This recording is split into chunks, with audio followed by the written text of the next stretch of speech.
other platform issues do you have? Infrastructure sounds like a good thing to be talking about. What other things do you want to do in town? Do you want to talk about education? Well, I've been on the record for some time as being opposed to Common Core, and there's a growing outcry against it in various states around the nation. But primarily what people are concerned with, and what I'm concerned with, is excessive testing. It seems to me that our students are spending an exorbitant amount of time, and our teachers too, preparing for various kinds of tests. We need to minimize testing. Not do away with it, obviously, but to cut it down so that there's actually more time for teaching and learning and less time spent preparing for examinations. And you have some education in your background, right? I do, yes. On the teaching side. Have you found in Waterford that the testing, which is restricted to certain subjects, you know, English, math, social studies, has it constricted the curriculum in general in Waterford schools, or are students still getting art and music and physical education?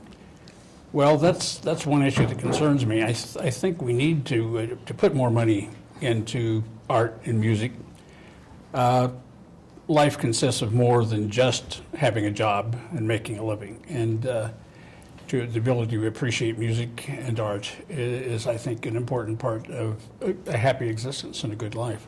So I'd like to see more money put into that kind of thing. But you were about to say something? Yeah, what concerns me with the standardized testing is that we're trying to redefine what success means. And I think that success is still a well-rounded education that, you know, encompasses the arts, encompasses the sciences, everything. So, you know, while I don't necessarily think that the standardized testing at the moment is pushing in on, you know, the arts and that sort of thing, I think within the classroom itself, you know, the new curriculums that are necessary to prepare students for this testing don't allow the teachers any freedom, you know, to explore topics in depth, to look at what the students are interested in, or to be flexible with their different learning styles. And that's really what bothers me. And that's a good point, because when you mention in depth, because music education has been demonstrated to improve students' math ability in the long term. True. And it isn't direct, it might not reflect in the tests, but it does reflect in their overall grasp of the material. Yes. So I feel like there are the testing is encouraging some short-range strategies to do well in the test, whereas longer-range strategies that will create people who even know more about the topics being tested might diminish in the classroom. Absolutely. Now, I know there is, Kevin Kelly is running for Board of Education. To what extent in Waterford can the RTM or the Board of Selectmen affect what happens in the schools? No, I don't really understand Waterford government that well. There is a limited amount of control, especially from the RTM. The Board of Selectmen would have more influence, but the Board of Education has a lot of power to influence what happens in the schools.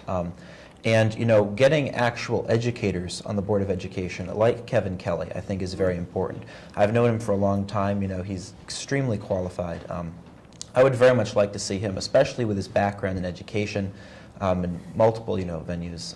I'd love to see that new mindset brought to the Board of Education. Now, how many members of the Board of Education are there? How many total seats are there? I'm not exactly sure. There are Okay. several. There's about a dozen, I believe. Oh, yeah, and probably, I'm guessing, not too many teachers at this point. I don't know of any. I mean, Oh. there might be one or two, but I do not think there are many educators on the Board of Education. And RTM is also has some power over the budget in terms of the school side as well, Yes, right? yeah, the RTM does approve budgets oftentimes. The Board of Selectmen is more heavily involved in that, but the RTM is involved as well. Now, I guess since you mentioned Kevin Kelly, it might be a good time to talk about your other candidates. Mm-hmm. We have a sign that has other names on it. Yes. So now Deb Rosselli Kelly is running for RTM as well. She is. She's running in District 3, which is down in southwestern Waterford. Yes, she's a very qualified candidate as well. She is. She works in the East Lyme school system. A lot of educators, actually, are running from our party. And yeah, she's very qualified. I've known her for a while as well. She's married to Kevin Kelly, obviously. So, yeah, it's funny that, well, maybe it isn't so surprising that a lot of Greens came out of the education field.